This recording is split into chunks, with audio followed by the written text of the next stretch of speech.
noite, sexta-feira, mais um encontro do Tiaços, e hoje tendo a imensa alegria de receber pela segunda vez nosso querido amigo David Tacey. David Tacey esteve conosco ano passado, ele foi um dos primeiros convidados do Tiaços, muito gentilmente o Tacey respondeu ao nosso convite, preparou uma palestra. Tivemos um dos encontros mais interessantes, mais prazerosos, e por isso mesmo nós quisemos tê-lo novamente. Eu vou fazer a apresentação formal e depois a gente inicia. David Tacey é um acadêmico interdisciplinar que trabalha nos campos da filosofia continental, nos estudos da espiritualidade, psicologia analítica, arquetípica, literatura e sociologia. Cresceu no centro da Austrália, em contato com a cultura aborígenes, e tem mantido, ao longo da vida, um contínuo interesse em questões ligadas a populações originárias. Ele é especialista em estudos junguianos e membro fundador da International Association for Jungian Studies. O David tem vários livros publicados, eu trouxe alguns para mostrar. Eu acho que esse é o último, né, David? O Sagrado Pós-Secular. Yeah. That's the most recent, yes, yes. Temos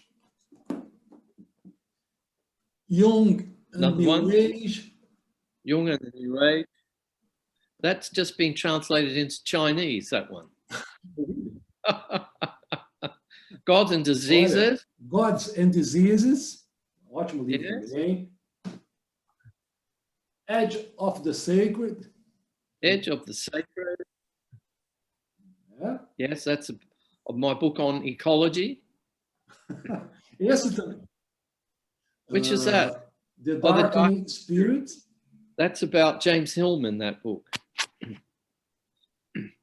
Hi, Sven. Temos um livrinho chamado How to My Read dear Jung. friend Sven is here from Mexico. Or are you down in Brazil, Sven?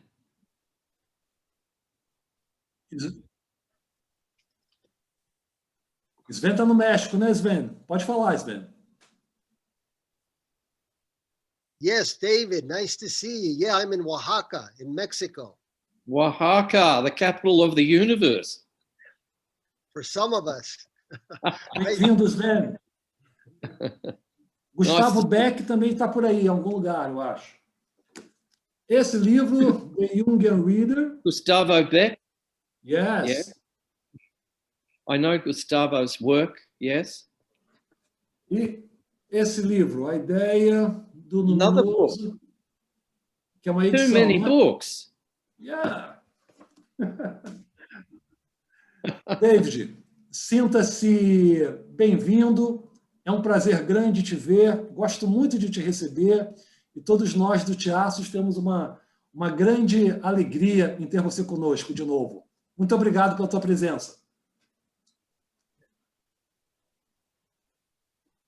Thank you very much. The wonders of being online. You're in not only a different place, but a different time zone entirely. Here it's Saturday at 9:10 a.m. in the morning. So I had to get up very early for you lot today. Okay, can I start my talk? Okay, thank you. Thank you. So this talk follows on from the one I gave to your group last year. And this talk is called Jung, James Hillman, Anima Mundi and Projections. And I hope you understand my Australian accent. I hope it's not an obstacle for understanding my talk. Not only do you have to translate from Portuguese into English, but you also have to translate from English to Australian today. So let's hope this works. Okay, let's go. The first part is called The Turn to Primal Mysteries. Now, it seems that postmodern science will most likely lead us into a new kind of animism, or a sense of animation of the world. This is ironic because it was science that debunked animism and asked us to see it as an error of so-called primitive thinking. But postmodern science is preparing the way for a new spiritual awakening in the world. Perhaps we can plot the development of human thought in 3 stages. The first is enchantment through animism and pantheism. The second stage is disenchantment through rationality and reason. And the third stage, and this is the possibility that interests me, is re-enchantment through postmodern science, postmodern philosophy, and archetypal depth psychology. In the third stage, we return to the ancient perception of the world, but know it differently and know it with a new understanding. A key element of a post-rational enchantment is a fluid and metaphorical awareness of soul in the world. The animating factor is not necessarily supernatural, but deeply natural. The new understanding is that spirit is inherent in nature and does not have to be put there by forces from above. Spirit does not intervene in the natural order in an artificial way because it is always already there, as Jacques Derrida puts it. Thus, the new understanding of an animated universe is neither dualistic nor supernatural, because we experience a depth dimension in nature, which was always there but hidden from our sight. The first stage of enchantment saw it but interpreted in literal ways, while the second stage of reason denied the existence of enchantment in the world and did not appreciate the revelatory power of myth or metaphor. So we are on a journey into a new way of experiencing the world. And while this stage owes a great deal to ancient cosmology, it refuses to identify with the first stage as it moves toward a vision we can as yet barely comprehend. The British novelist D.H. Lawrence put it this way, I quote, "Our road may have to take a great swerve that seems a retrogression. We must make a great swerve in our ongoing life course now to gather up again the primitive mysteries. But this does not mean going back on ourselves. We can't go back." So that's D.H. Lawrence from his book on Herman Melville, published in 1923. So Lawrence gets it right. We need to take a great swerve in our onward going life course in favor of the primordial mysteries, our psycho-spiritual relationship with the world. However, Lawrence admits that this great swerve seems a retrogression at first. Those of us who are called to this pathway will be accused of aggression by our peers and our critics, and those who fail to see the vital importance of the swerve toward primal vision. So with this in mind, let us turn now to Jung, who did conduct this swerve, this detour, if you like, and saw clearly the difficulties involved. So this next section of the talk is called Jung's Ambivalence toward the soul in the world. Jung's ambivalence toward soul in the world. On the subject of the animation of the physical world, we see a deep rift or division in Jung's work, and it's due to these divisions that different schools have emerged under his name, each claiming to represent him. The School of Analytical Psychology claims that Jung was primarily concerned with psyche inside the person, and his theories provide the basis for an entirely clinical practice. The School of Archetypal Psychology, on the contrary, takes up the thread leading to soul of the world and argues that Jung's work leads to eco-psychology and the healing of the world and the healing of our ecological crisis. The clinical aspect of Jung's work was concerned with the so-called withdrawal of projections. And in this regard, his thinking seemed to be skeptical and rational.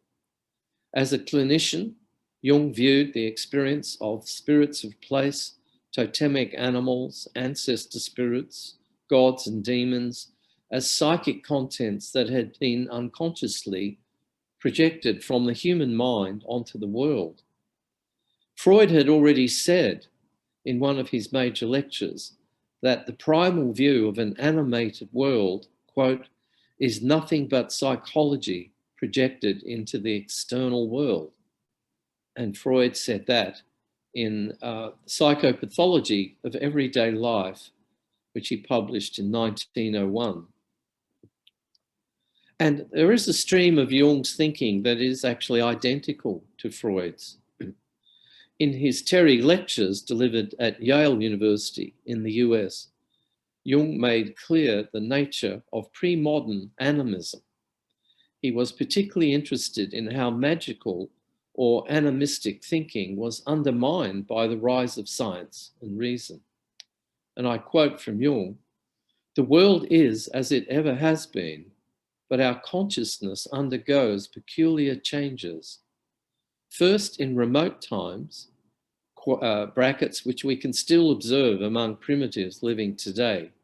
We don't like Jung's word primitives, but that's what he said. The main body of psychic life was apparently in Jung and in non-human objects. It was projected, as we would say now. Consciousness can hardly exist in a state of complete projection. At most, it would be just a heap of emotions. So through the withdrawal of projections, conscious knowledge slowly developed. Science, curiously enough, began with the discovery of astronomical laws and astrology, and hence with the withdrawal, so to speak, of the most distant projections upon the cosmos. This was the first stage in the de-spiritualization of the world. One stage followed another. Already in antiquity, the gods were withdrawn from mountains and rivers, from trees and animals. End quote. That's from Jung's Psychology and Religion, 1938, found in the Collected Works, Volume 11. In another essay, Jung wrote this, and I quote, "All anthropomorphic projections were withdrawn from the object, one after another, and there was disclosed the inner wealth of the soul, which lies in every man's heart," end quote. Now, this side of Jung is indistinguishable from Freud, and it's this side that followers of Hillman have in mind when they hit out at and criticize Jung as a reductionist and a dualist. So a number of prominent Jungians have followed this tendency in Jung's thought, including Americans Edward Edinger, John Sanford, and also Canadian John Dewey. Poor John Dewey just died quite recently, so I feel quite sad about talking about him.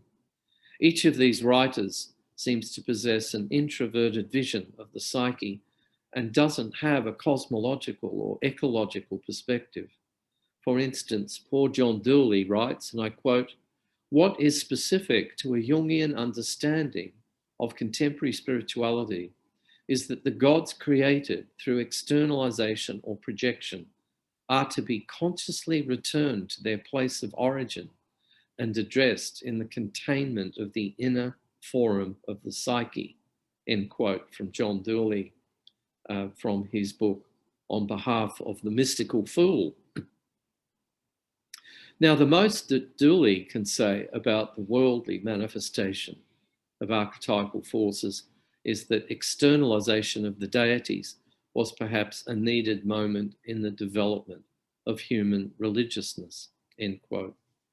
The moment of externalization is over, says Dewey, and everything must now converge on the interiority of the human person. Now, I find this an extremely bleak view of the world. Dooley maintains that any belief in the exterior nature of psychic forces is a remnant of primitive thinking, and modernity must destroy this illusion and draw everything back into the person. So this cuts across an important stream in Jung's thought and replaces his cosmological and ecological vision with one that is basically solipsistic, it seems. The withdrawal of projections, advocated still today by a large group of classical Jungians, does lead inevitably to disenchantment and loss of spirit and soul in the world. This has been the dominant form of thinking in the modern period, and to this extent, the classical Jungian position is typically modernist. Rational enlightenment lands us in a wasteland in which reason and science have cleansed the world of these so-called projections, leaving nothing left in the world for us to relate to. Disenchantment leads, in turn, to the ecological crisis, since the world is no longer experienced as sacred, and that is a serious blow to the integrity of the world.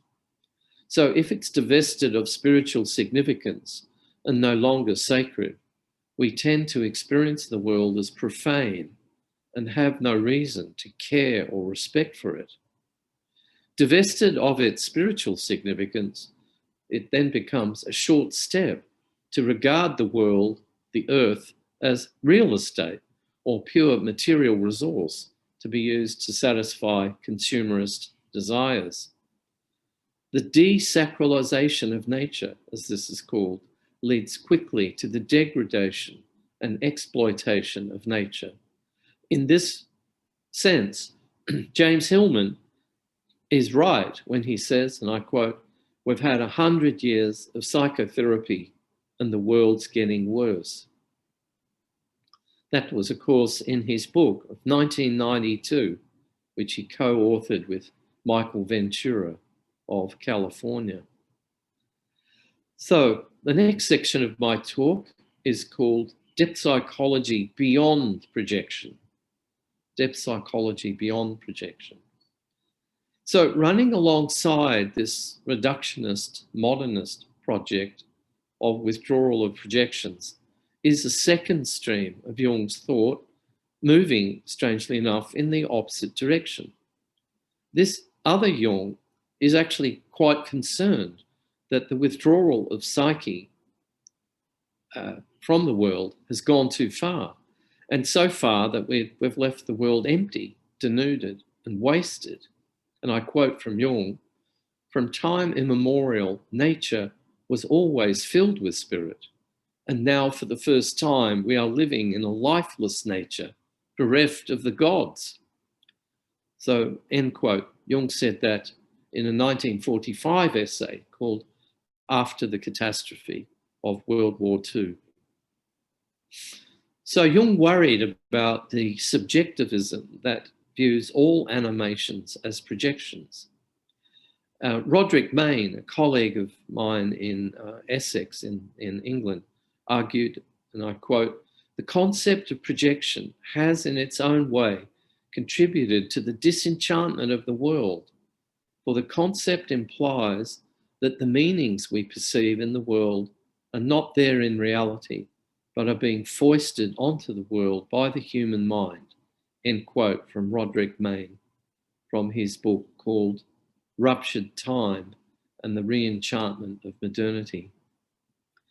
So at the heart of psychology is a dualism, which is difficult to transcend, since Descartes provides the basis on which psychology historically has been established.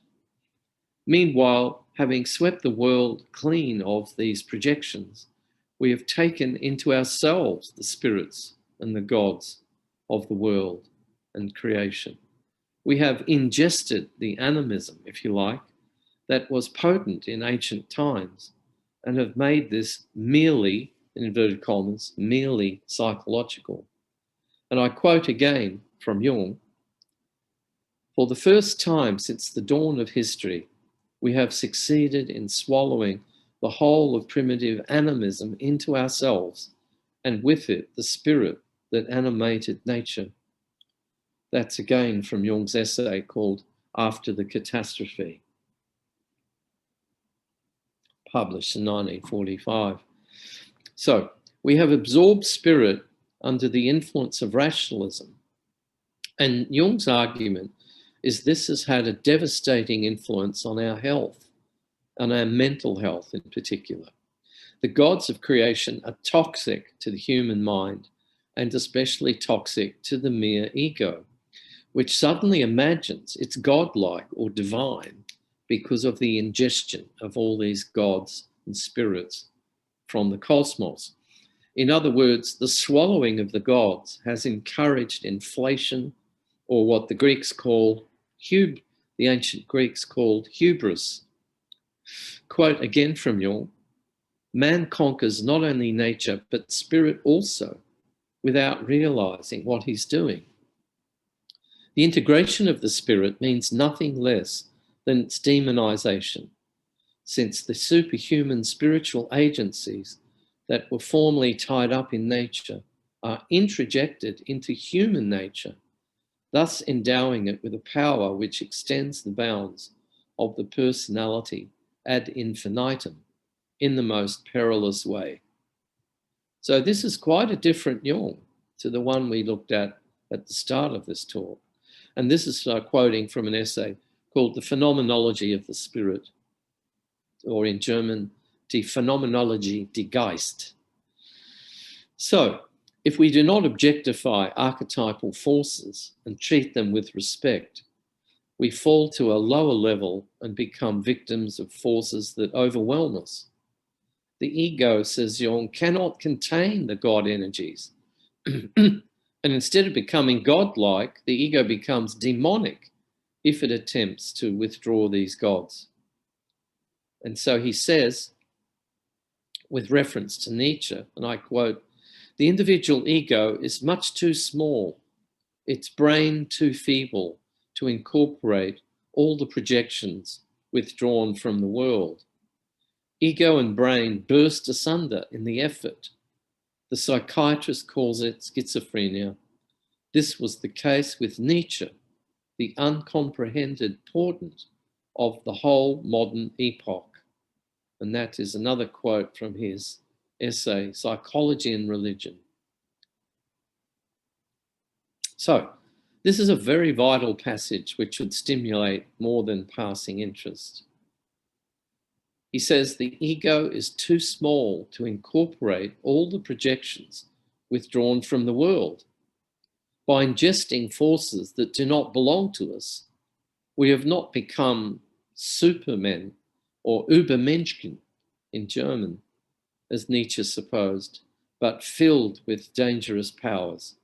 So the idea of touching the divine or becoming divine has always filled humanity with dread, and rightly so. And as I just said, the Greeks knew that hubris was the outcome of such behavior, and the inflation of human limits would be severely punished. If we live in a time of the passing of the gods, our responsibility is to find new images of the gods and not to turn humanity into gods.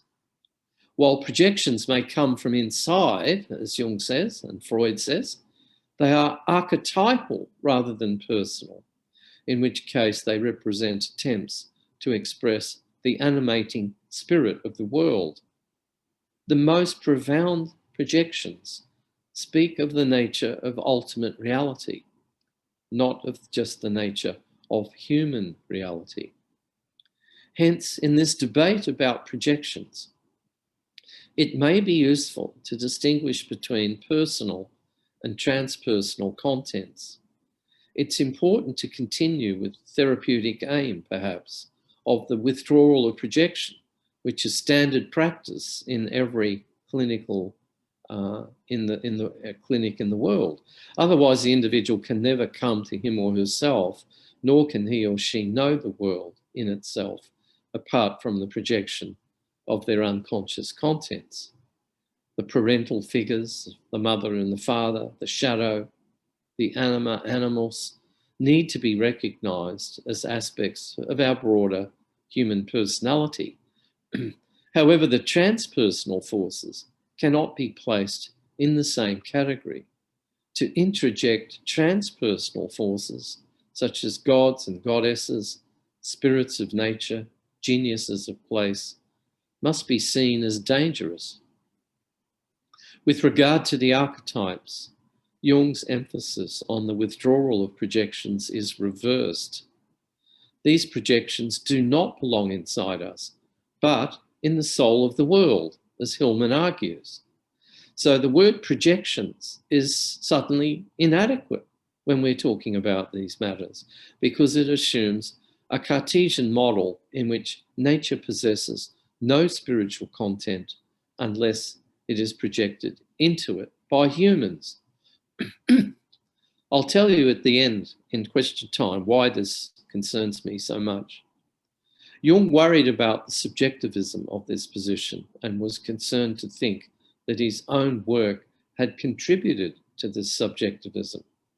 But already in the 1930s, he realized that the theory of projections, which he and Freud had invented, had limited usefulness. In his vision seminars, he wrote, and I quote, "Nothing has ever been projected. That is a wrong conception, really. The term projection is wrong. Such a psychological content always has been outside. It never was inside," end quote from Jung, from his 1930 The Visions seminars, complete with notes from Mary Foote, published by Hillman in Dallas, Spring Publications, 1976. End quote. So by the time Jung arrived at the concept of synchronicity, it's cold here. He no longer spoke about projections as the basis of our connection with the world. Synchronicity, which involved a, quote, acausal connecting principle between psyche and world, end quote, was too large a concept to be forced into the theory of projections. It was Jung's early conversations with Einstein that initially sparked his interest in synchronicity. Now, people don't know this. It was Einstein that first started Jung off into discussions about synchronicity. I can come back to this later. As these intuitions developed into a theoretical view of the world, Jung was aware that some of his work was thrown into doubt and confusion. Synchronicity calls for a different concept of the world than that provided by the classical model of projections. So if after withdrawing projections, there's nothing left that binds us to the world in a meaningful way, well, something has gone horribly wrong with our worldview. It was at this point that Jung found himself in need of another worldview that transcended psychology. In America, the Dutchman Gilles Quispel reports that after Jung developed his lecture on synchronicity at Eranos in 1951, Jung told him, Gilles Quispel, quote, "Now the concept of projection should be completely revised." Now the concept of projection should be completely revised. This is a far cry from the Jung, who wrote that sooner or later, everything has to be withdrawn from the world and placed back into the psyche. So it was as if the sorcerer who wanted to dispel spirits from the world suddenly wanted to reverse his sorcery. This moment represents a crisis in the history of analytical, or what Jung later called complex psychology. But it's a crisis which is yet to be fully realized or admitted by the field. Analytical psychologists worldwide continue to speak in their practice about the withdrawal of projections as if this is an axiomatic truth, without being mindful of Jung's profound concerns about his own theory, which so many Jungian analysts continue to promulgate. So in his book, Synchronicity, an acausal connecting principle, he struggles with the notion of meaning in the world beyond that which is projected into it. He calls it objective, transcendental, latent, a priori, or he also calls it self-subsistent meaning.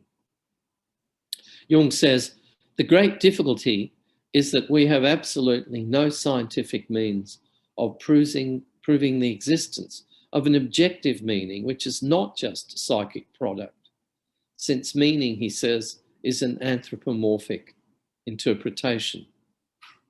So there you go. That's Jung in his essay, Synchronicity, from 1952. In a letter to Erich Neumann, Jung says that the fact that we discover meaning after we have experienced something generates the impression that meaning has been invented by us. Jung disagrees with this interpretation now, which he says to Erich Neumann is a kind of illusory thinking.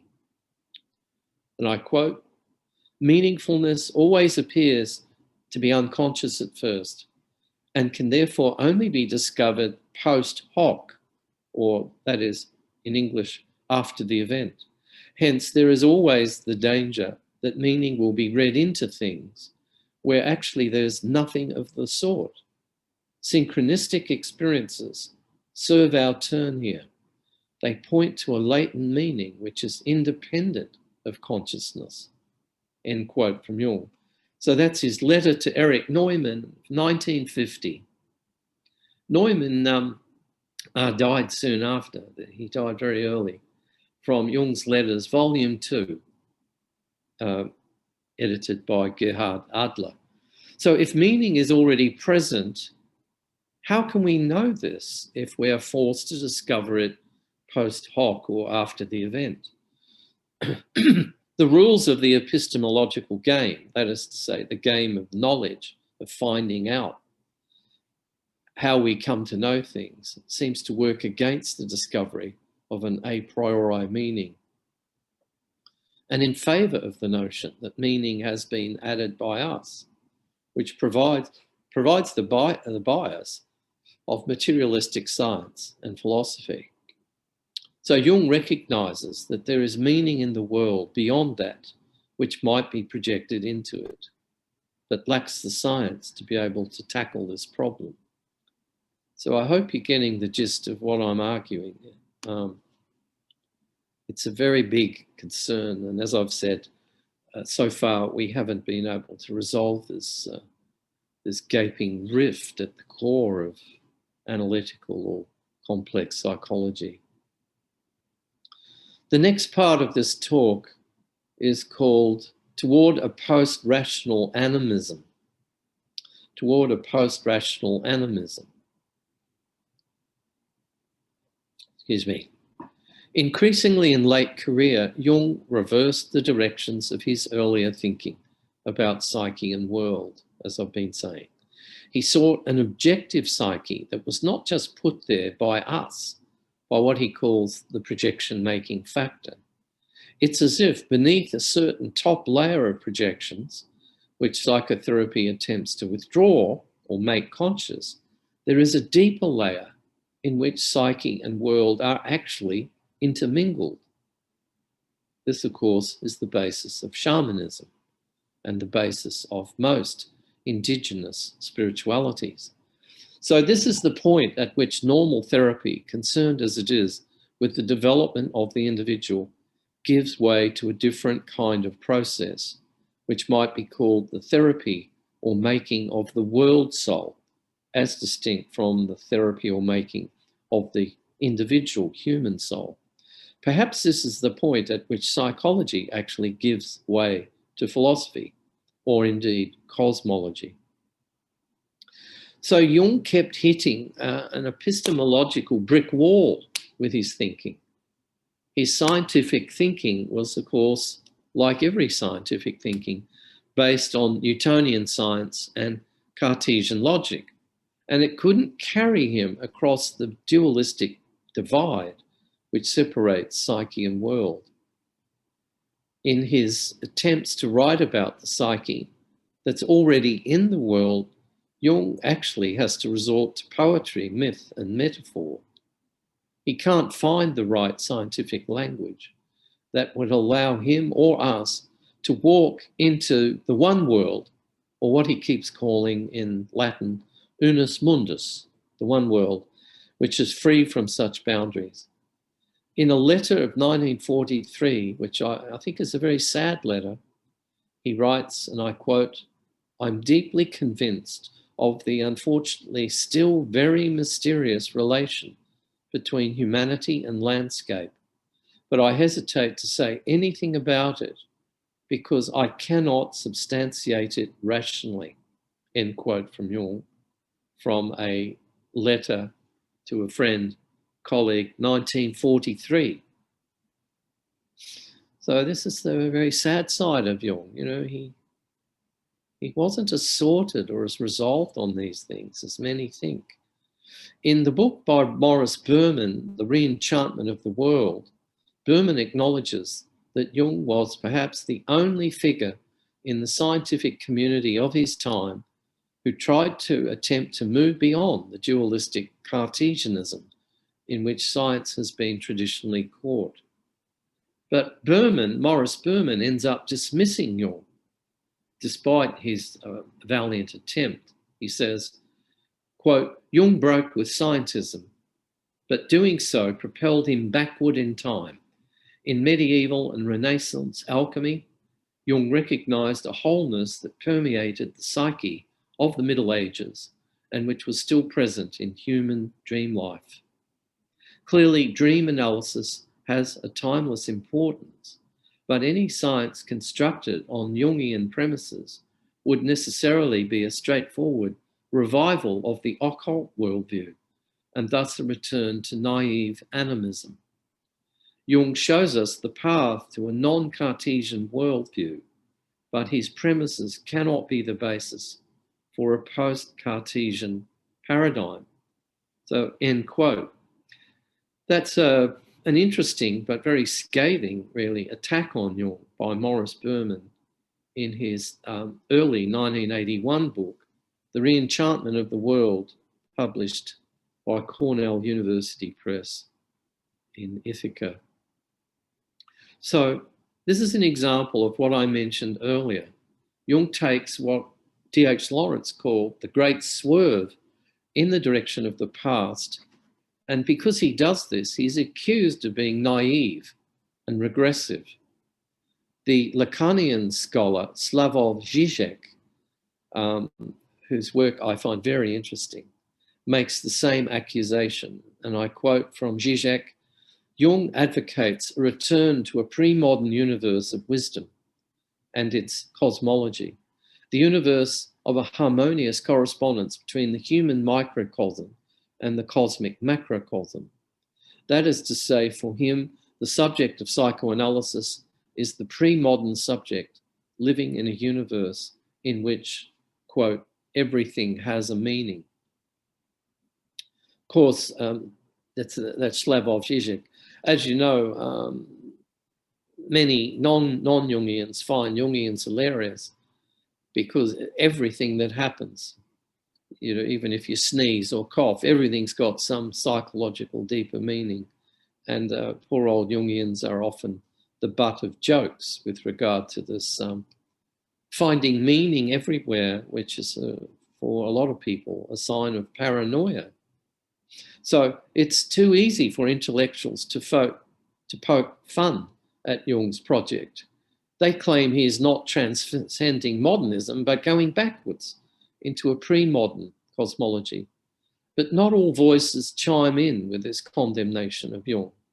For instance, the physicist Wolfgang Pauli, the living contemporary biologist Rupert Sheldrake in London, have argued that Jung's thinking points the way forward to a post-Cartesian paradigm.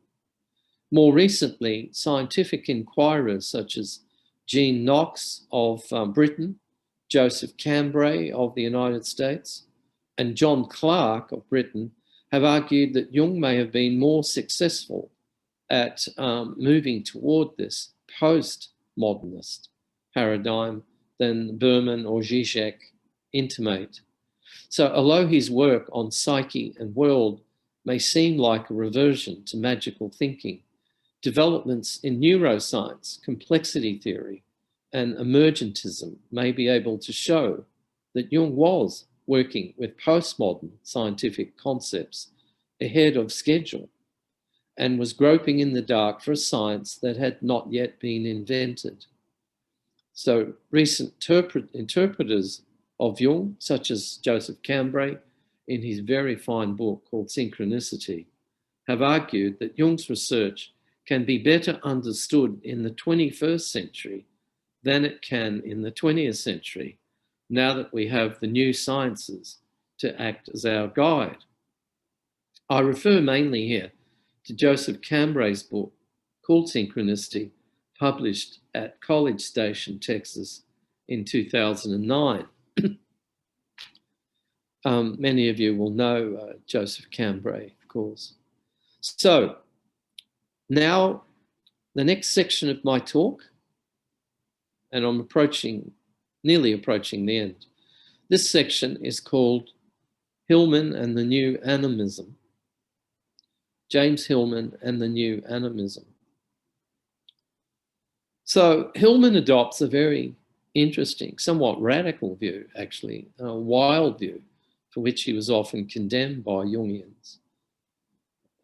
Hillman was kind of like the naughty boy of the Jung movement, who disagreed with a lot of very sacrosanct Jungian concepts. Jung was, according to Hillman, Jung was trapped by the constrictions of science and wasted time trying to align his insights to rationality. Hillman was not concerned about the problems of science, and he felt Jung ought to have abandoned this pretense and opened up to the discourses of myth and philosophy and metaphor. Hillman believes that postmodernism has exposed science as merely one fantasy or archetypal lens through which we see the world. There are other lenses, says Hillman, and some are more appropriate when it comes to seeing soul in the world. It's not that Hillman is not capable of scientific thought, as some people think, but he is impatient with the slow pace of science. And Hillman doesn't want his intuitive apprehension to be stymied by questions of scientific validity. So for James Hillman, the fact that he has an insight about something is as much validity as he requires. This is another way of saying that Hillman is a poet rather than a scientist. And as such, he has the ability to draw out the mythopoetic qualities of Jung's thinking, which attracted many of us, including Sven and Joseph Cambray and myself, to Hillman in the early 1980s. Hillman's notion that science is another myth is not only supported by postmodern philosophy, but by Jung himself. Jung said, and I quote, "Psychology therefore translates the archaic speech of myth into a modern mythologian, not yet, of course, recognized as such, which constitutes one element of the myth science," end quote from Jung. That's from Jung's essay, The Psychology of the Child Archetype. So I'm giving you this quote, showing you that to some extent what Hillman did was not new to Hillman, but Jung was already moving in this direction. Jung was already saying that science was a myth, and a very potent myth at that, so potent that we didn't even see science as a myth. Christopher Hawke from London argued in his book, Jung and Postmodernism, that Jung seems to be a postmodernist ahead of schedule. Or he had postmodern elements in his thinking, even if much of his thought remained in a modernist mode. So although Hillman's supporters claim that Jung represents something in the past and Hillman is a quantum leap ahead of Jung, it's hard to imagine actually any single element of Hillman's thought that is not always already found in Jung. It's just that Hillman has a marvelous style, and Hillman speaks in a modern language that Jung did not speak. So Hillman attaches Jung's psychology to the notion of the world soul. And I quote, this is a quote from Hillman's book, Eco-Psychology, which was edited by Theodore Roszak. Quote, psychology may take the wider road, extending its horizon, venturing to the interior in a less literal manner, with no cuts between inside and outside. The interior would be anywhere we look and listen with a psychological ear and eye. The whole world becomes our consulting room, our petri dish. Amazing quote from Hillman from the 1995 book, Eco-Psychology, end quote.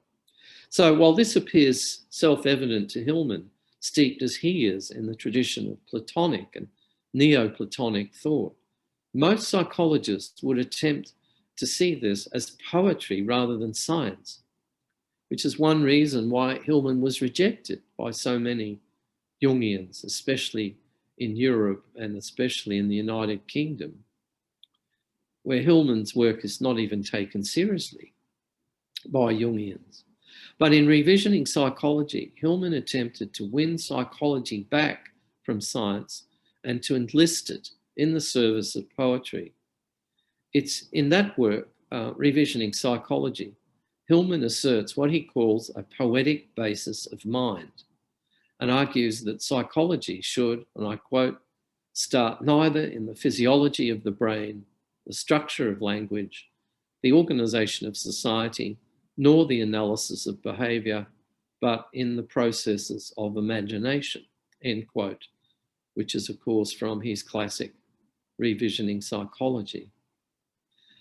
So that's the end of that quote from Hillman. So he says the mind itself is mythopoetic, and there's no need to analyze the mind always in scientific terms. Just as poetry is based on metaphors, Hillman argues, so a psychology based on archetypes must be necessarily metaphorical. And I quote Hillman again, archetypes are metaphors, not things.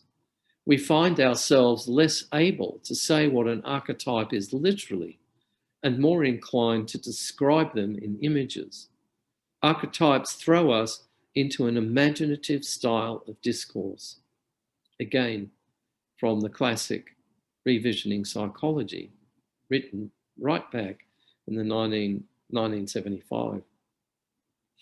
So although analytical psychologists still try, following Jung, to rescue the scientific status of the work, Hillman's followers tend to jettison science as irrelevant and content themselves with myth and metaphor as key explanatory principles.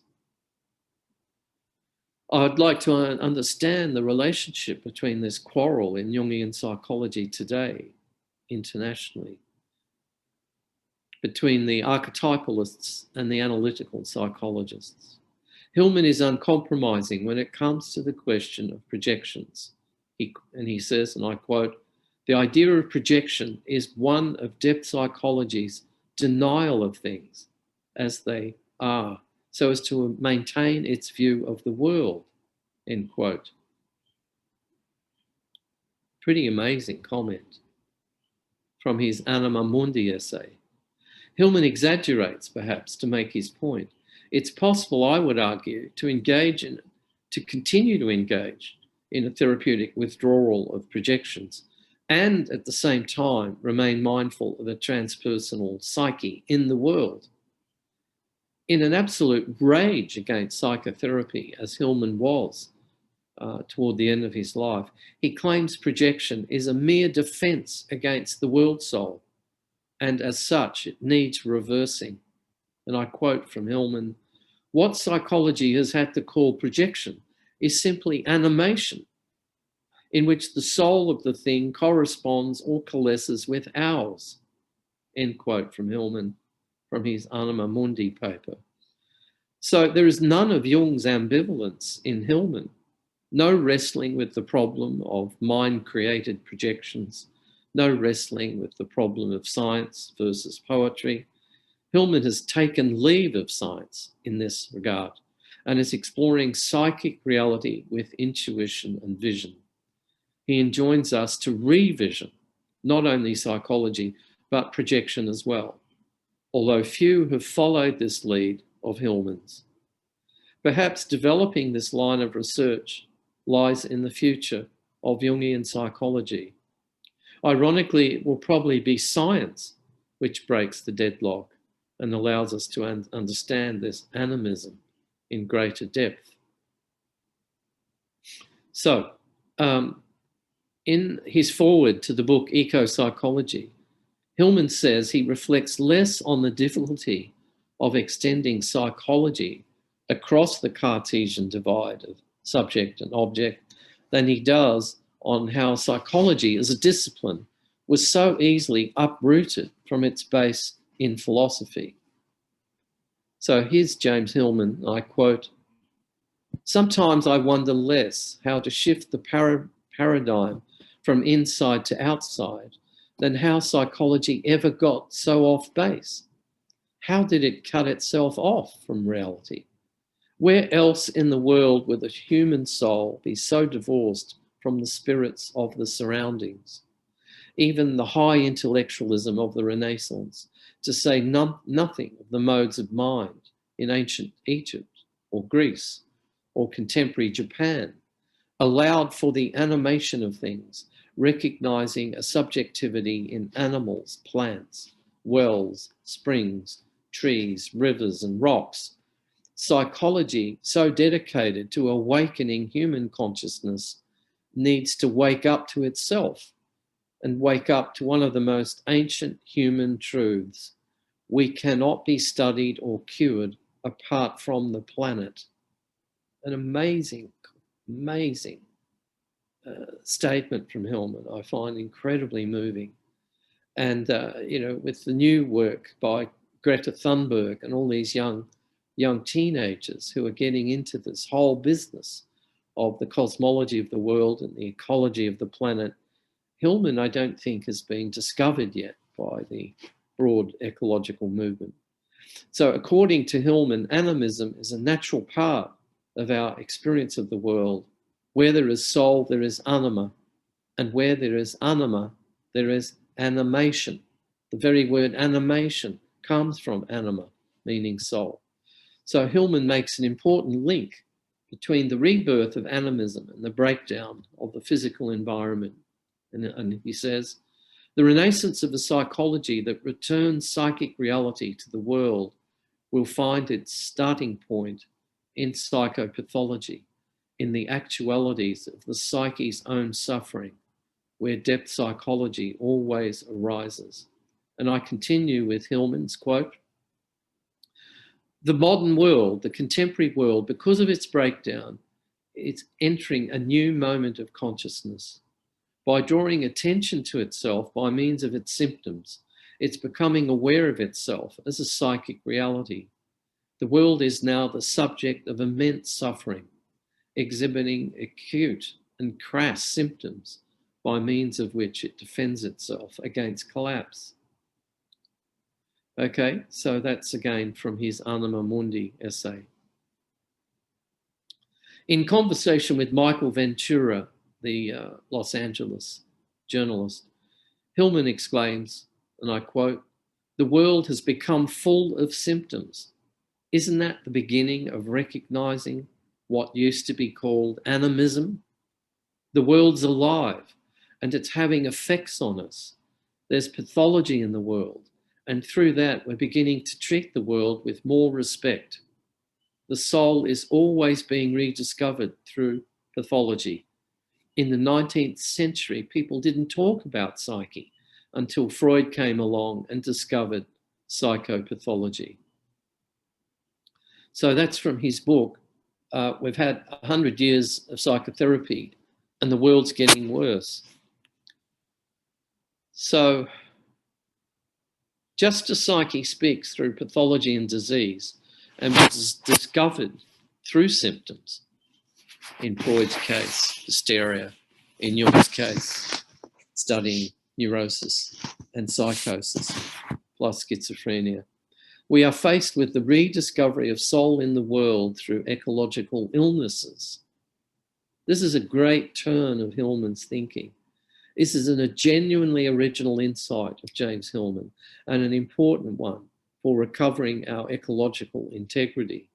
To become sane, he's saying, we need to become a little crazy. There's a song by Seal, isn't it? Called To Become Sane, We Need to Become a Little Crazy. And see that the world's sufferings are cracks, fissures, doorways into what might be called the inside of the world. So it's through the cracks that the soul of the world is being revealed. But if the world cracks up, there will be no future, Hillman is saying. Therefore, working on the symptoms of the ecological breakdown is not only important for physical survival, but as a way of facing the repressed subjectivity of the world. The world is coming alive to us because we can feel its suffering as never before. So my last paragraph is, according to Hillman, a psychology that sees the world as a play of archetypes must lead to a restoration of animism. Quote, the artificial tension between soul and world, public and private, interior and exterior, disappears when the soul as Anima Mundi is revealed and is making its way into the world, end quote. Perhaps we could call this postmodern animism, or a new version of panpsychism. Hillman's view is both old-fashioned and radically new at the same time. It's not a regression to a previous stage, but an awakening in the modern context of an ancient and archaic mode of apprehension.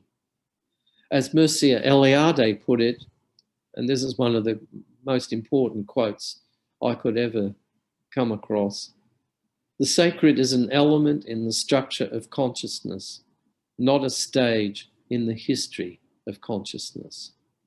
So as a structure of consciousness, animism is destined to return.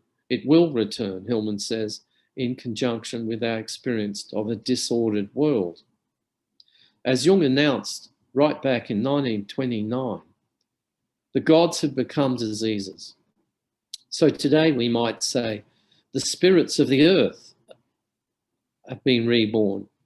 They've become toxic with ecological problems, and we are finally urged to take them seriously again.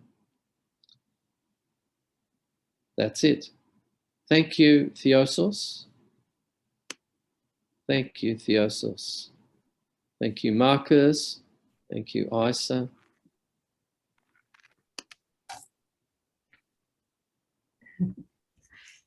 David, nós é que agradecemos a sua interessantíssima apresentação. Eu sempre gosto muito de te ler e de te ouvir, né? Que agora já é a segunda vez que você vem aqui e eu fico super feliz de te ouvir. I can't see you, Isa. Where are you?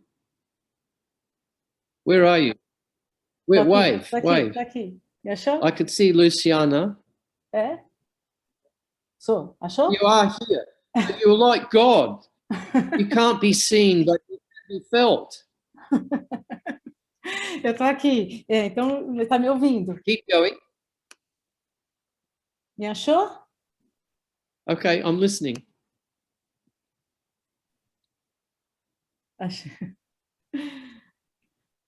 David, bom, então agora a gente começa as perguntas. A partir de agora, então, pessoal, vocês colocam o nome no chat. Ok.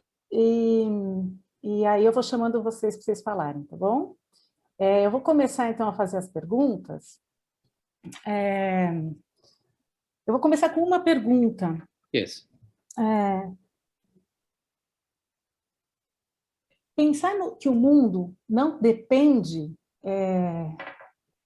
das nossas projeções, né? Pensar que o mundo tem a sua alma própria, independente do ser humano, eu acho que é uma possível saída para a gente conseguir não se perder mais no antropocentrismo, né? Que é o que tem regido essa cultura narcisista e tudo isso.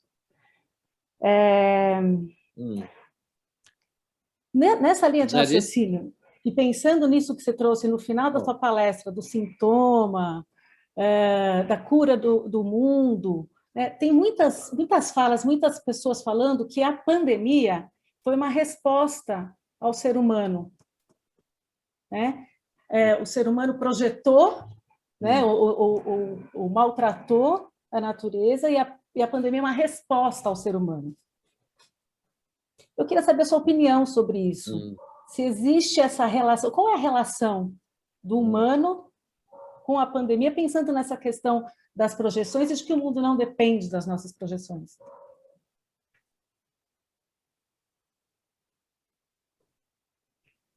Absolutely. I think that when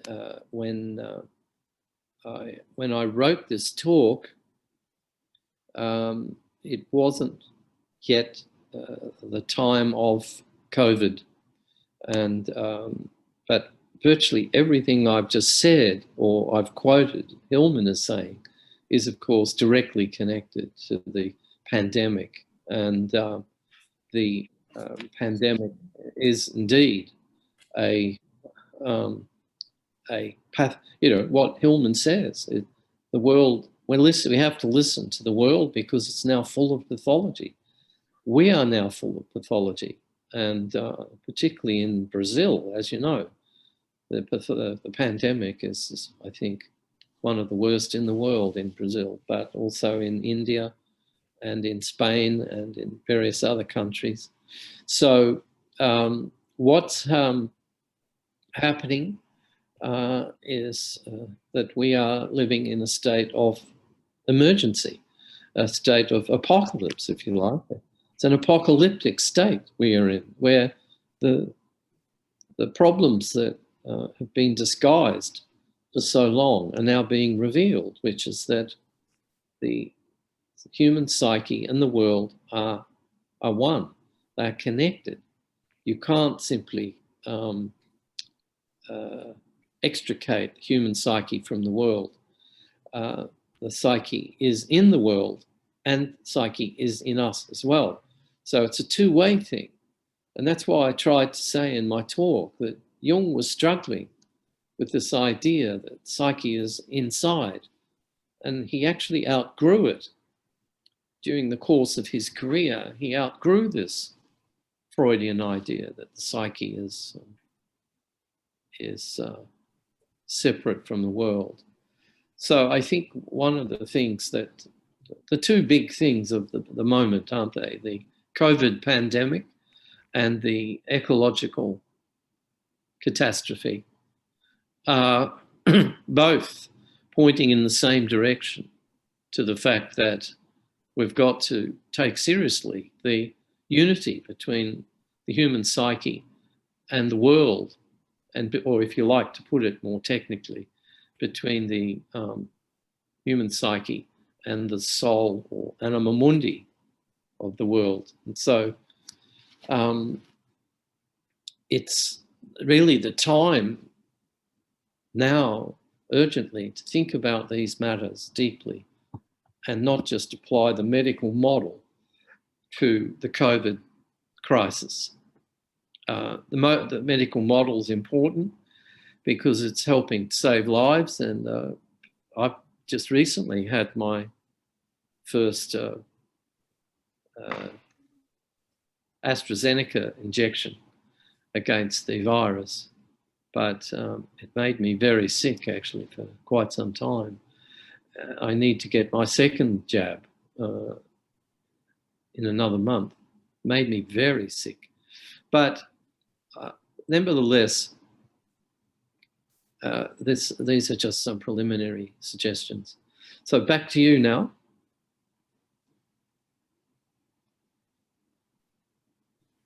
Obrigada, David. A gente tem uma pergunta aqui da Adriana Facina. Adriana, está aí? Sim. Yes.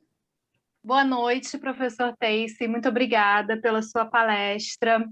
Eu tenho duas perguntas. A Yes. primeira é sobre essa ideia de que o mundo piorou a despeito de todo o nosso trabalho com a psique.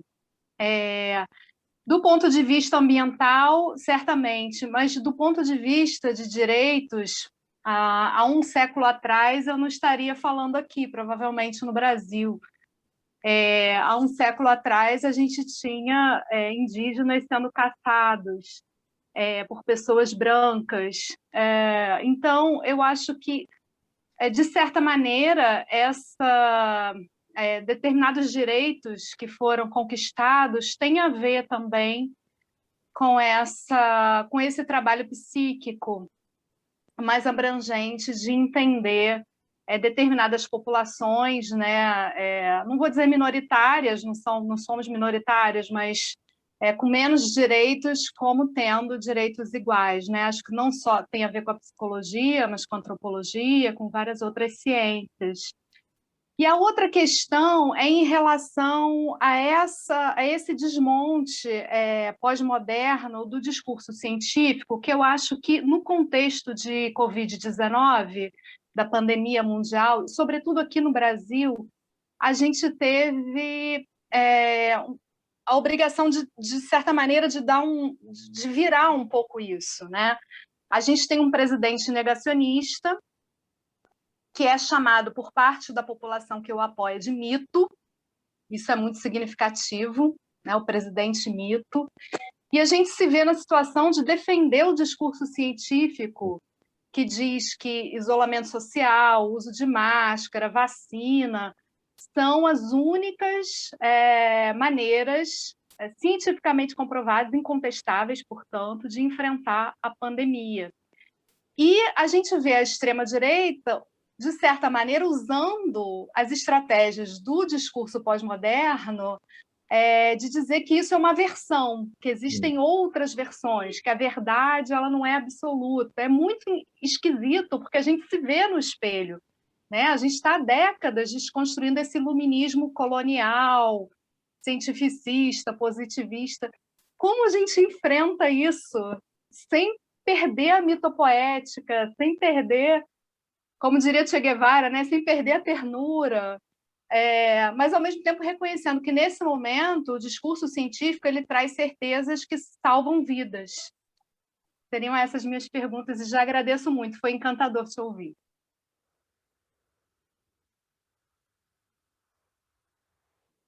Oh, thank you.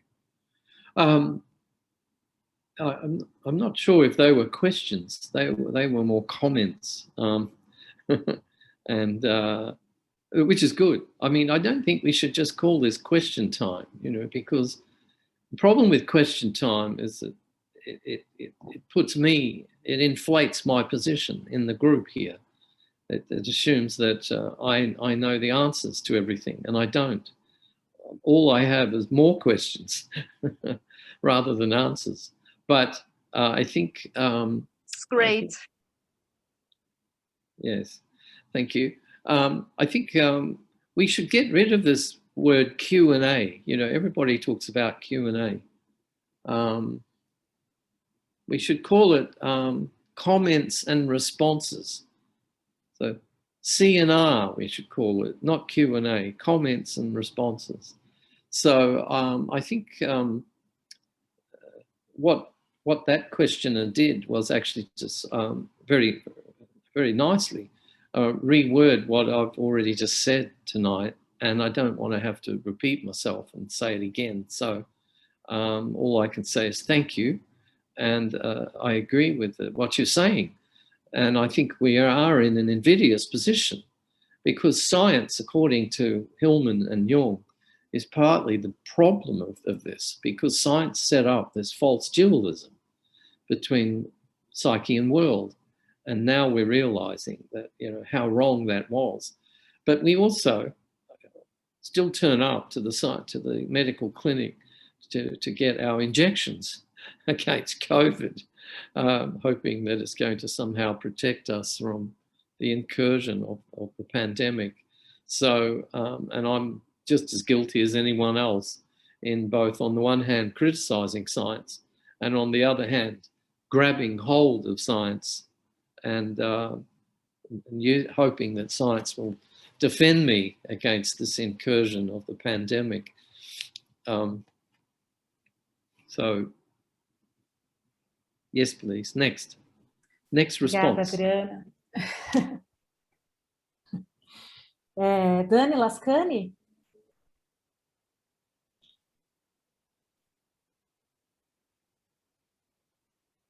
Dani, tá aí? Yes. Ai, sou eu, achei que tinha uma pergunta na minha frente. Tudo bom? Hi, David. Foi muito bom, gente, parabéns, Tiaços. Bom, na verdade eu nem elaborei tanto assim a pergunta, mas eu estou aqui com imagens assim de um mundo que está cada vez mais se globalizando, que os povos têm se misturado, cada vez mais as fronteiras estão perto umas da outra, o mundo está praticamente já completamente explorado, né? Assim, embora a gente tenha visto aí por parte da ciência muitas novas descobertas, e hoje a gente vê uma ciência muito diferente, inclusive uma miscigenação de saberes, né? Inclusive de encontro com muitos saberes que eram antagônicos, né? Queria saber de você o que você pensa assim para o animismo no futuro, as novas imagens, esse novo imaginário do sagrado, né? Como é que você pensa ali para frente? Até porque Hillman tinha, né, assim, tinha um imaginário também aí à sua época, e hoje a gente está num mundo muito diferente, né?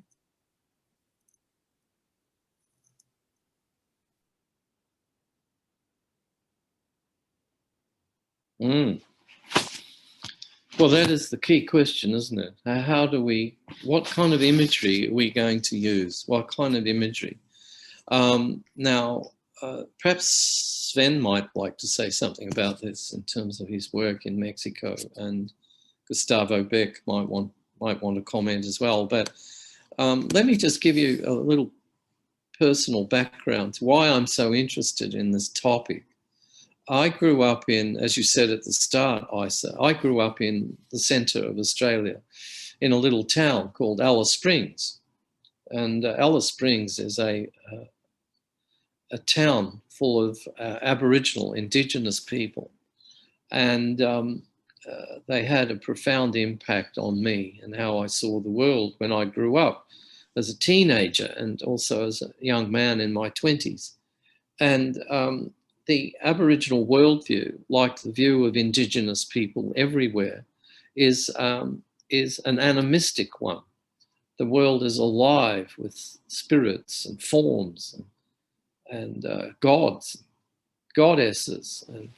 And of course, along comes British imperial consciousness to Australia and says, no, all you people are wrong. You're in fantasy land.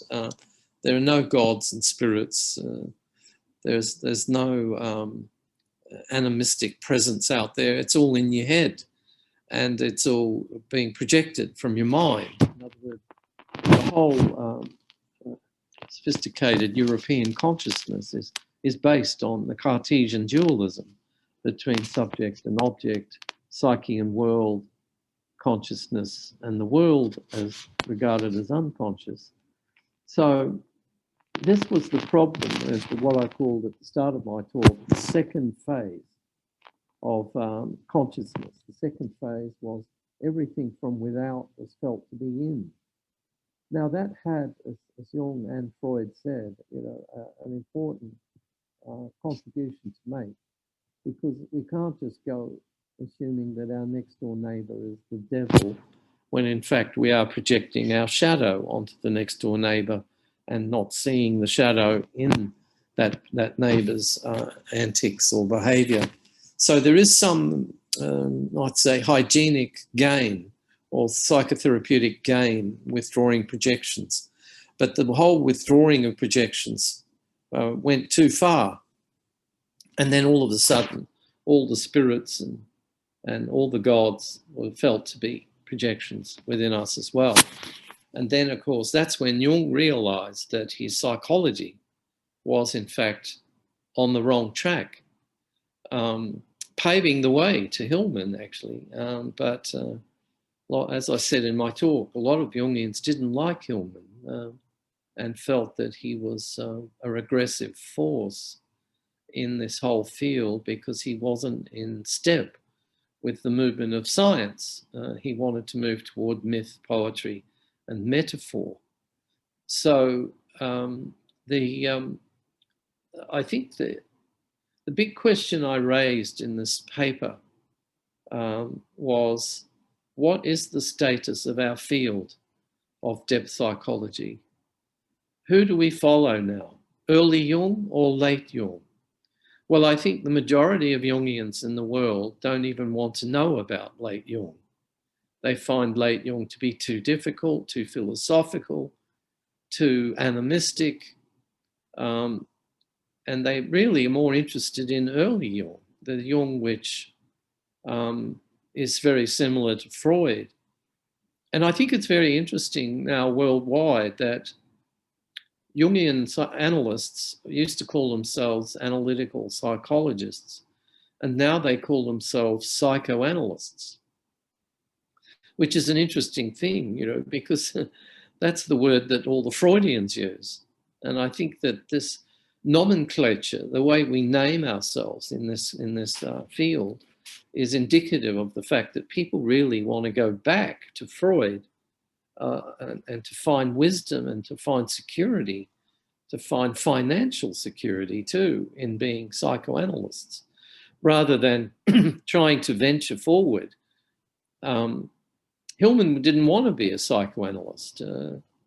He realized that he was a departure from both psychoanalysis and from analytical psychology. So I guess my talk was a sort of a call to arms, a call to realize that there's a war going on in our field and people aren't seeing it.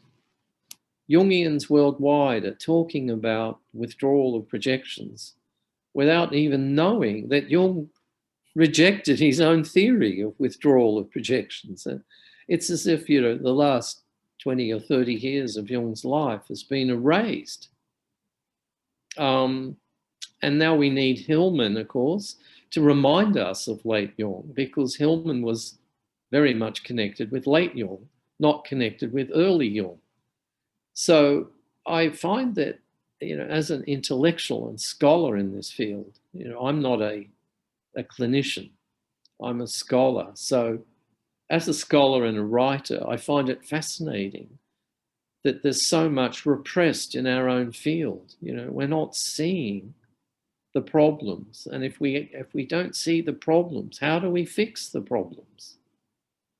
But perhaps could I ask Sven Derner to come in at this point and make some comments, because I think he has some things to offer. And then can we also ask Gustavo Beck to come in and make a contribution? Is that okay? Can I? Claro, o Gustavo Beck, inclusive, seria o próximo a fazer uma pergunta, um comentário aí que ele colocou. Então, qualquer um dos dois que quiser se colocar, o Gustavo ou o Sven, fiquem à vontade. Okay, but can I ask Sven to comment first? Sven? And then Gustavo. Yes, thank you, David. One is like, I really enjoy your thinking, following your thinking, really challenging. And your question, the first thing that comes to mind is how pandemia has brought me to live in Oaxaca. This is now my home. And you know, here the world is alive. In other words, if the engine of the car needs oil, they say the engine is hungry. The engine wants oil. In other words, there's a sense that what so-called inanimate objects are alive. And it's part of our, in a way, daily discourse.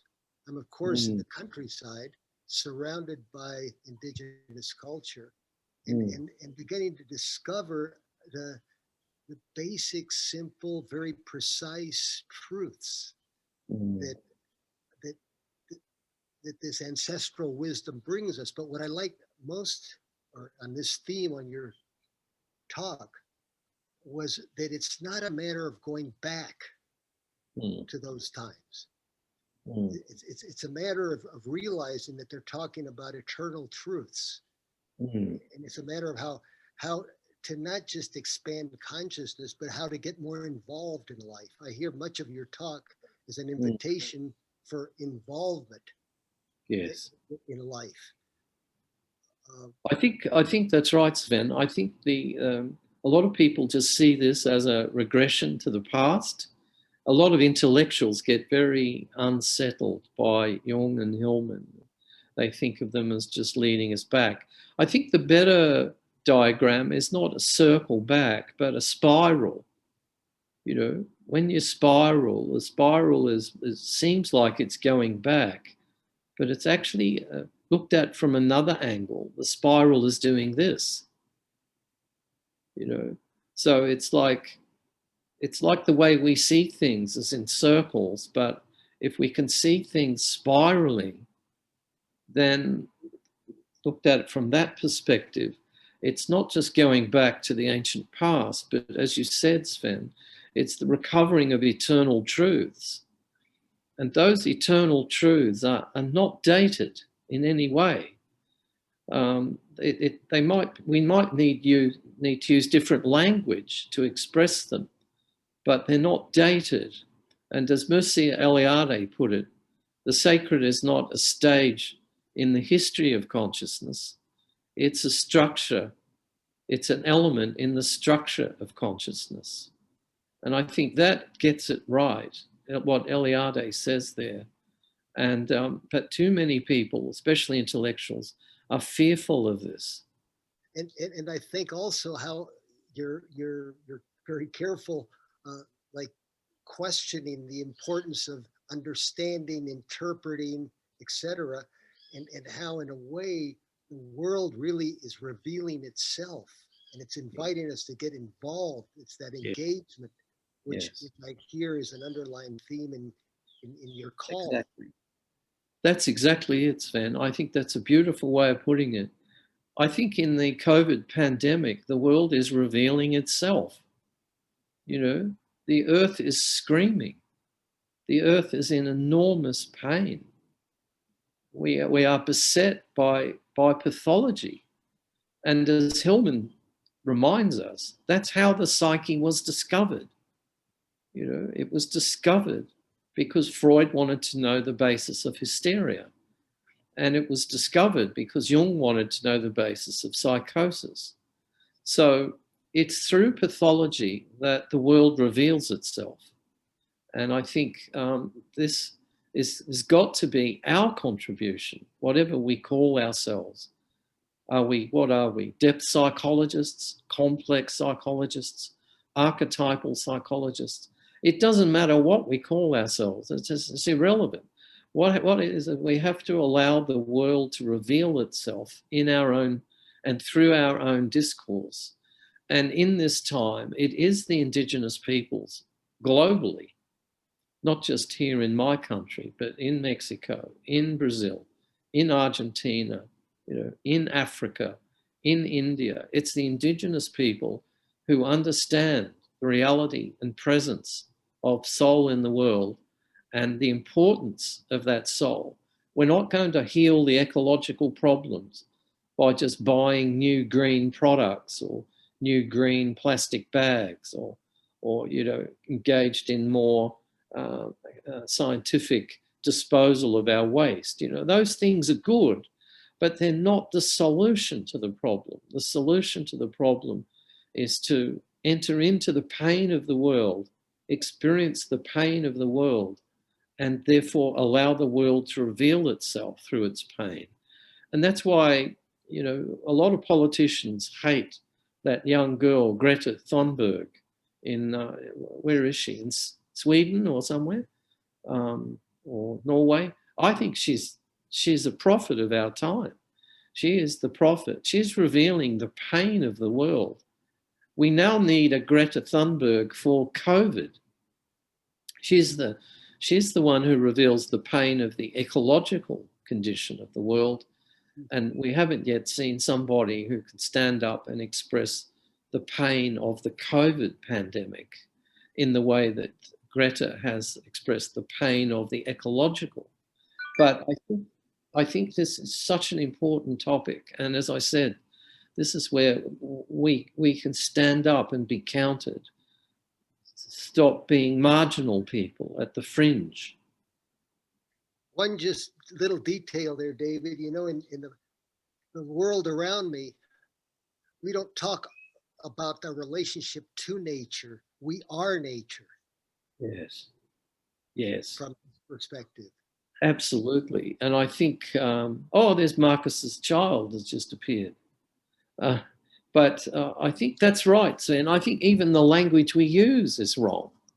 You know, we still, and I still, even though I'm here trying to preach the gospel of a post-dualistic worldview, I still use the language of the dualistic worldview. So it's like we've got so much work to do.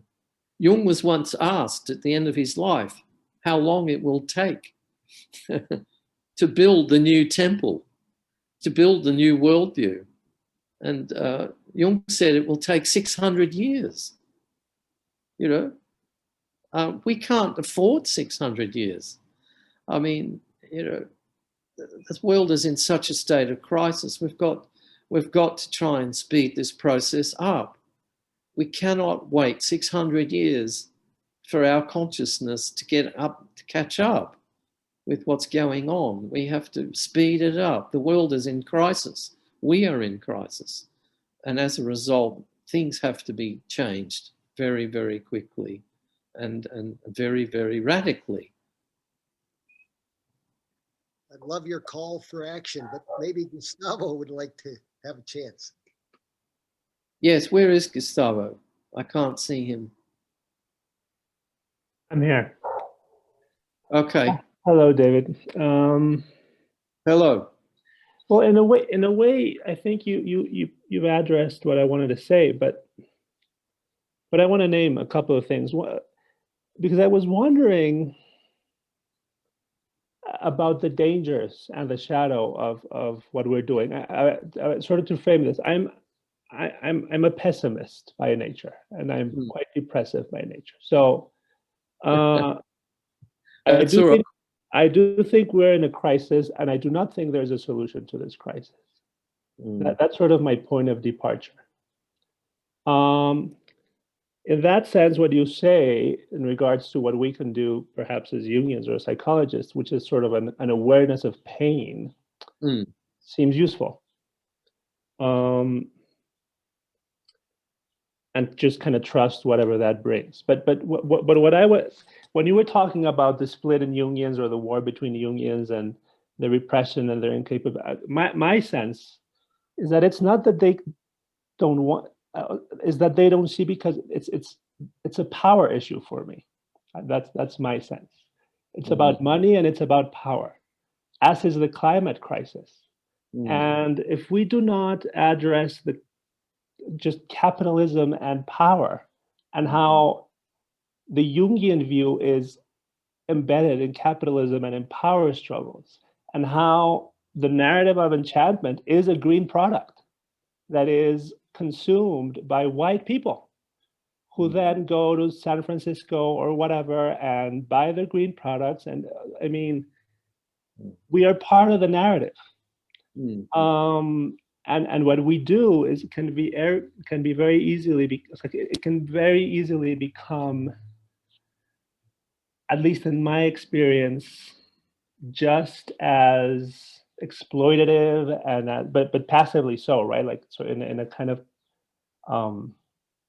disguised way, but exploitative and extracting and colonialist. I don't like all these problems that Jung has. But so I guess my question is, like, how do we navigate this? How can we engage with these shadow aspects? So how can we sort of avoid some sort of hyper psychologization of the matter, but be psychological about it. So, because I do think that being, and maybe this goes along the lines of what you were saying about the pain. I like that very much so.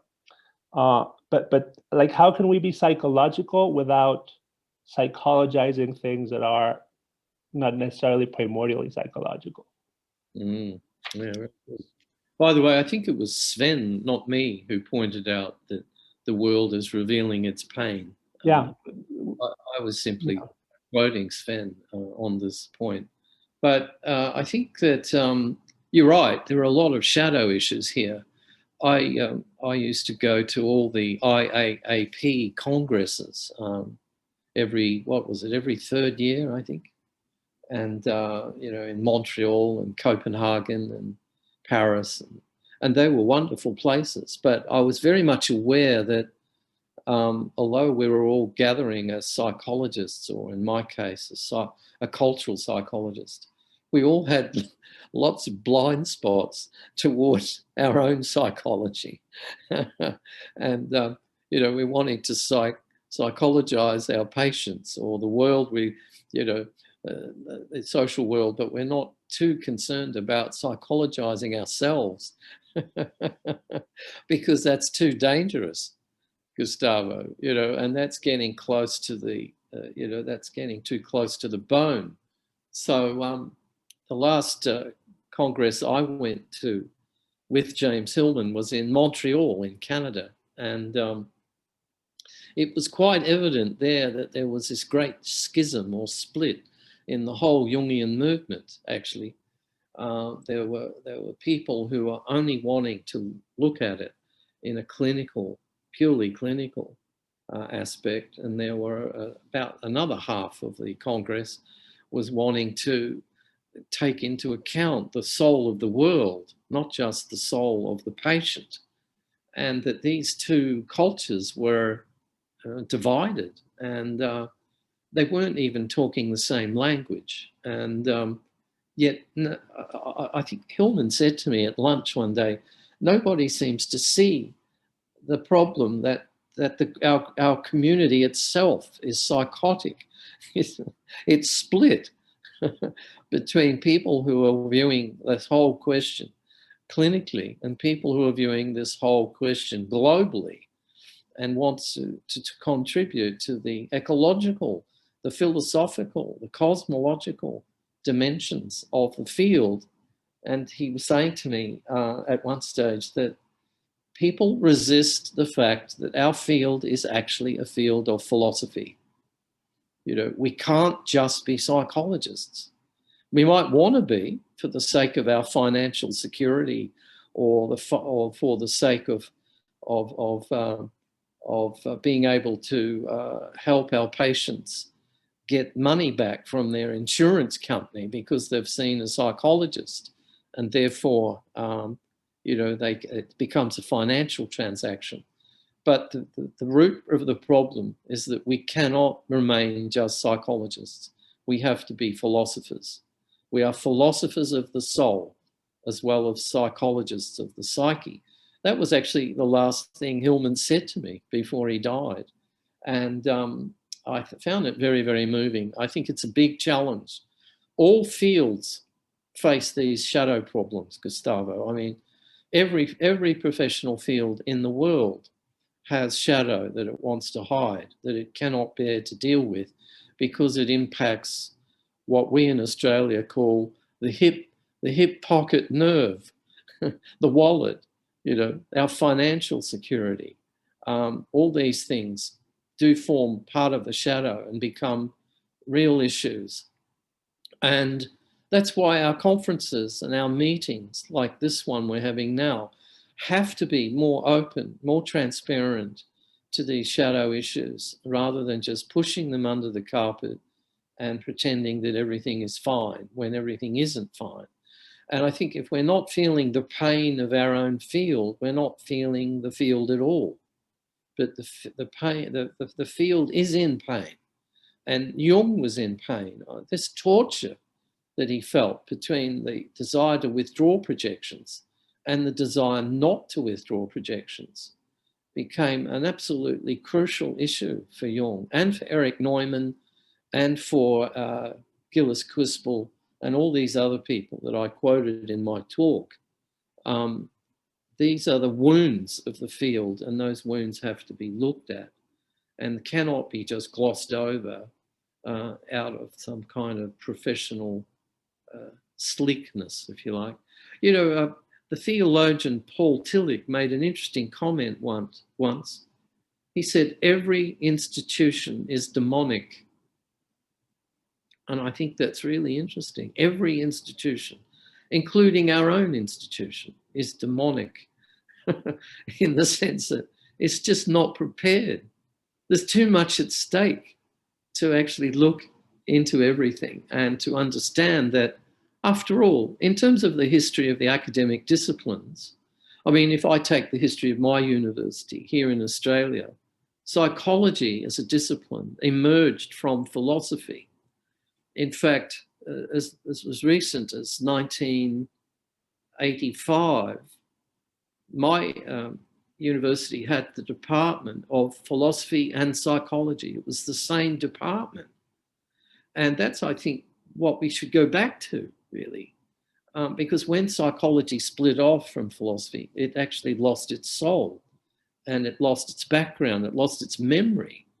You know, it lost the fact that it is a discipline which does come from either the Platonic stream, as in Jung and Hillman, or the Aristotelian stream, as in Freud and Lacan, come from very much the Aristotelian stream. So I think these are big issues. I'm not a pessimist like you, Gustavo. Maybe it's generational. Oh, yeah. What a cheap shot that is at me. I think I've passed it. Do you? It's the 70s versus the 90s. My white beard indicates that I'm the next generation. But I think that I would call myself as a pessimistic optimist. That's really my position.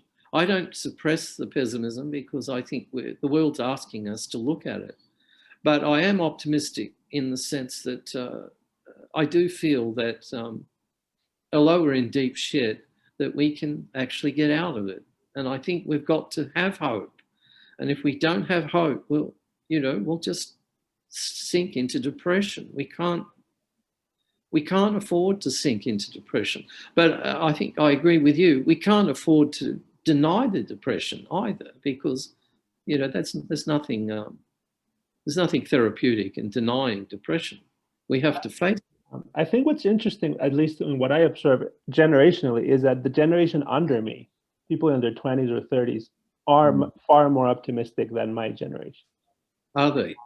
They are. Well, kind of like Greta Thunberg. And it's not optimism, but it's there is sort of a search for something.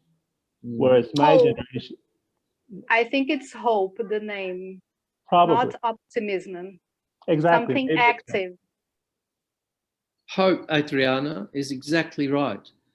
Here in my country, as I say, today it's Saturday, but yesterday it was Friday, all the school children of my city all congregated in the middle of town to protest against climate change and the ecological policies of this country. They were all there in their school uniforms. They were as young as 12, 13 years old. They are inspired by Greta Thunberg, and I think she is an inspiration, although, as I said earlier, she's a pain in the ass to the politicians, because what she's advocating will require the restructuring of society. And the politicians don't want society to be restructured, but the young people do. And I saw them on television last night, and they kept saying over and over again, we must have hope. We must have hope, just as Adriana just said. So I do think we've got to take it out of the category of optimism, because that's not a deep enough category. Hope is deeper than optimism. Hope is essential for the future of the globe, the future of the human race, the future of our profession as depth psychologists, and also the future of the ability to see beyond the COVID pandemic. Hope is essential. We must never lose hope, and I think even on the deathbed, I'll still be hopeful. Even if I personally die on my own deathbed, I'll still have hope for humanity, and I'll still have hope for the world. And I think that's really the best legacy we can leave for the world. Muito bom. David, acho que agora a gente vai para a nossa última pergunta com o Marcos. Marcos, você está aí? Estou aqui. A gente tem que lembrar que o Gustavo Beck... Marcus, que o Gustavo Marcus, Beck, I have a question for Marcus. Yeah. Ele é filho de Saturno. Então a gente tem que dar tem simpatia por ele, né? Tem uma melancolia ali que sempre está presente, né? David, eu queria duas questões. Uma a partir do que você falou do nosso campo junguiano, e eu me lembrei de uma troca de e-mails que nós tivemos há muitos anos atrás, onde você mencionou que nós deveríamos organizar um congresso no Sul, né? Austrália, Brasil, América do Sul. Yes. É uma conversa que depois o próprio Sven e o Gustavo Beck, a gente sempre pensou também em fazer alguma coisa na América Latina. Queria saber se essa discussão de um movimento junguiano do norte, Europa, americano, difere de um movimento junguiano mais do sul, propriamente dito. E uma outra questão, e aí eu queria sair um pouco da discussão, pensando nesses recentes acontecimentos em Israel, nesse conflito entre judeus e palestinos, como é que essas ideias de animismo, pegar uma ideia do Jung, né, de que a Terra tem alma, você acha que essas são categorias que nos ajudariam a pensar mais e melhor o conflito judeus e palestinos, Israel e Palestina? Você acha que é possível?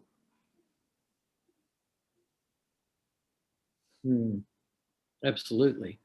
So I think the first thing I want to say is that we did have, I think, Marcus and also Roberto Gambini. Does Roberto live in Brazil? I think. Yes, yes, he does. People saying, yeah. And anyway, I was in Africa some years ago on a lecture tour, and I was based in Johannesburg and also in Durban. And my host was a remarkable man called Ian Player, who was instrumental in helping to prevent the white rhinoceros from extinction. And he was a student of Lawrence van der Post, who was also a very influential figure in Africa and in the Jung movement worldwide.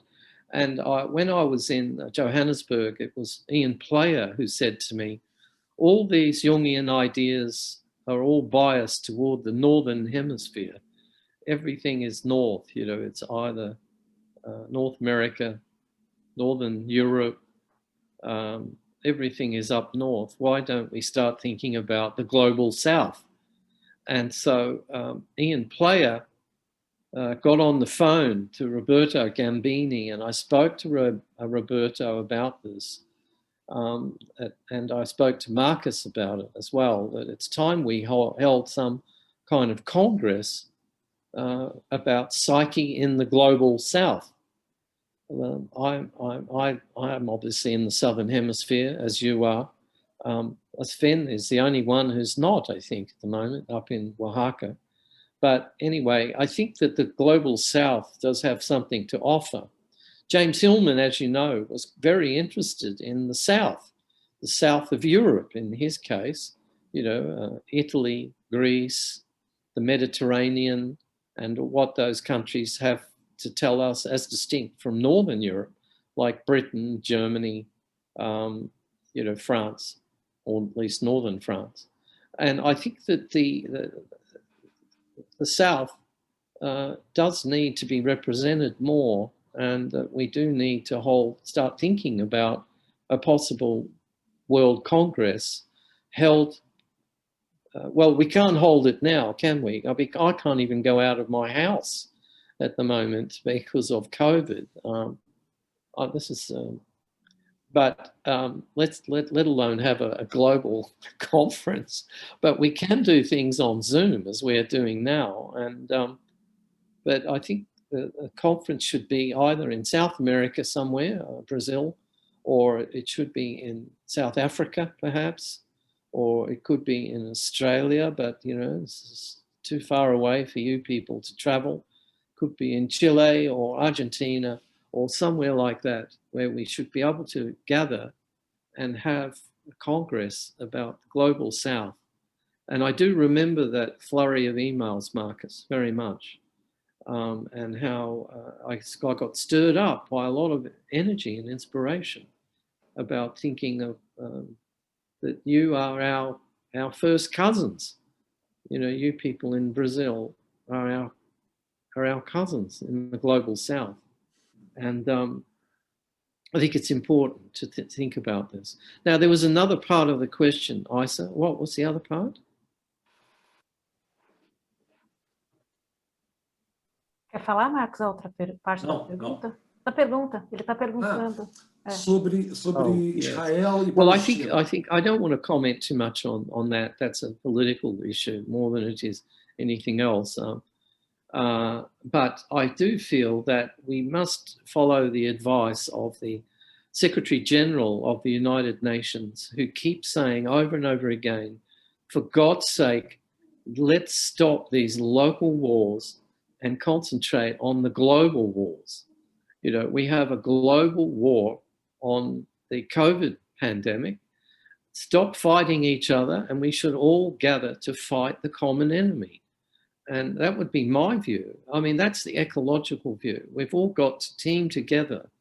And I think one of the things I've found in my country is that although COVID has brought a lot of grief, a lot of suffering, enormous number of deaths worldwide, especially in Brazil, but also in India at the moment, strangely enough, there's been a spiritual dimension to this as well. And that is that, like as in every crisis, people come out and help each other. People come out and they help the people they know, and they also come out and help the people they don't know. And the frontline workers in my country deserve my salute. I mean, the work they've done has been amazing. And they've worked tirelessly, night and day, often not sleeping for days on end, to try and control this global pandemic. Because you can't control the global pandemic, you can only control the local pandemic. You know, we have to think globally about COVID, but act locally about COVID. So it's like it's a paradox. Of course, the immunization project is a global project, but it can only be distributed and rolled out locally. So this is the paradox, that we've got global and local working together simultaneously. And I have been very moved by the fact that a lot of people have come to the crisis and have moved to help people they don't know. There's an enormous amount of goodwill in the world. And so although the crisis in the Middle East is raging, or at the moment, Marcus, I think that, you know, it's just got to stop. And America's got to exert its power and not completely exert favoritism toward Israel all the time, and see it from the Palestinian side as well. And, you know, this is a political issue. I don't want to get into politics, but I do think the Palestinians are the hard done by group in this case. It's their land after all. You know, it was Palestinian land. And I think they've got to be respected as the Indigenous owners traditional Indigenous owners of that particular land. And so that's my group of comments about the whole situation. But I do think that the enthusiasm that I see in school children, by the way, school children are now suffering from an epidemic of depression. For instance, in my country, 1 out of 4 teenagers are suffering from depression. 1 out of 4 teenagers are suffering from depression. That's a colossal number. And a lot of these, it's not just to do with their family situation or their personal situation. It's to do with what people are now calling ecological despair. And of course, the COVID despair as well. So imagine being 13 or 14, faced with, I don't understand how difficult it must be for young people in the world today to face the despair of ecological emergency on the one hand and the despair of the COVID emergency on the other hand. They must feel that they can do nothing about it. They must feel numb with all this pain. And so we've got to remember that it's our duty as adults and as elders, in my case, to help young people not lose their hope, and to their Friday rallies in the CBD are very important for them, these Friday rallies, which started in Sweden. And it's very important to protest in the name of hope. Thank you. Yeah. David, super obrigada pela sua presença. Eu quero te confessar que são raras as coisas que eu escrevo que eu não te cito, e eu fico cada vez mais fã do seu pensamento.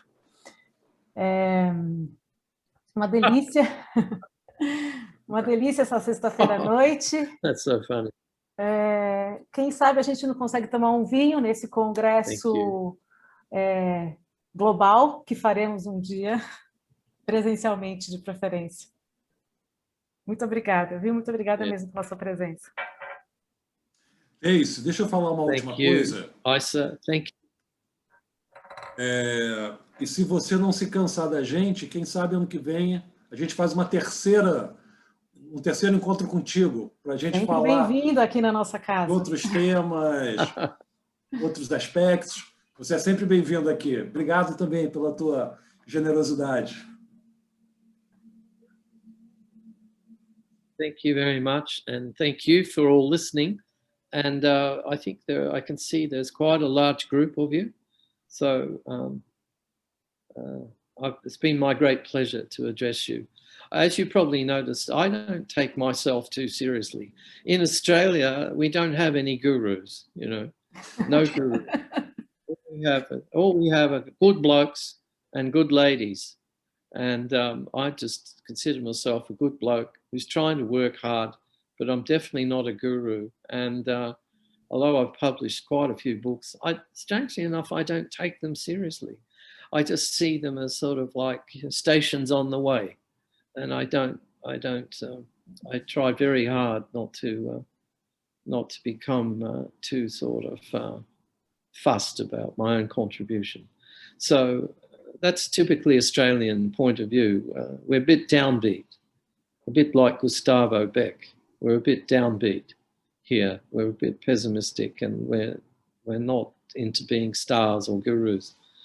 But if I can make contributions, that's very, very... David? Yes.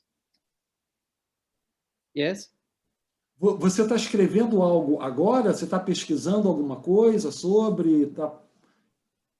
Tem algum novo livro em vista?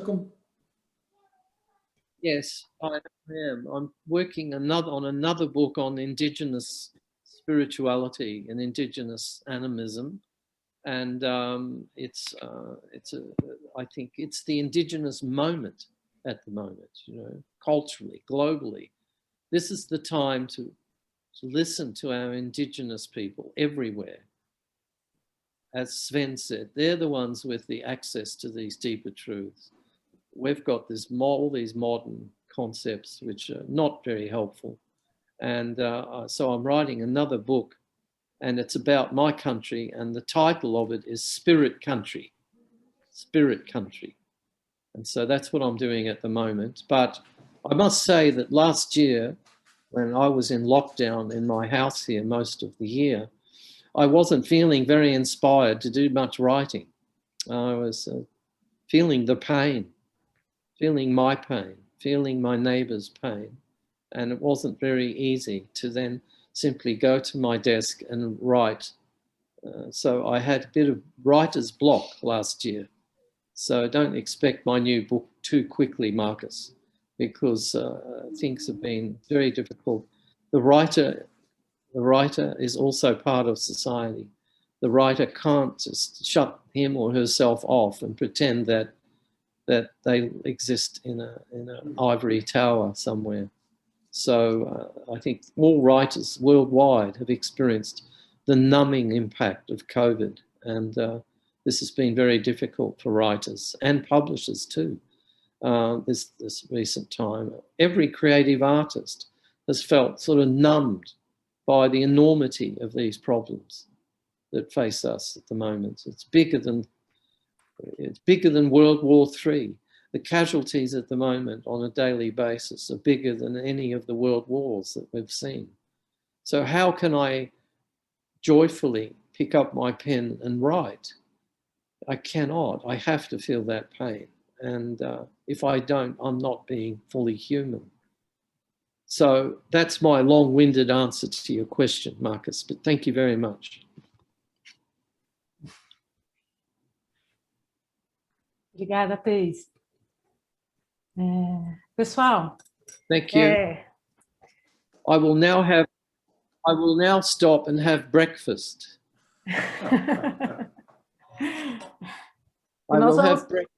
E nós vamos para o vinho, ou cerveja. Agora nós vamos para o happy hour final. Oh, drink wine. You drink wine, but I'll drink water with my breakfast. Yes. Okay. Bye-bye, everybody. Nice to see you all again. Tchau, obrigada. Bye-bye. Pessoal, agora então a gente vai ter 2 semanas de recesso do Chassos.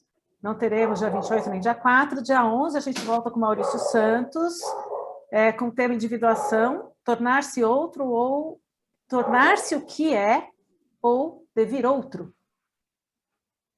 Então é isso. A gente se vê no dia 11. Tchau, pessoal.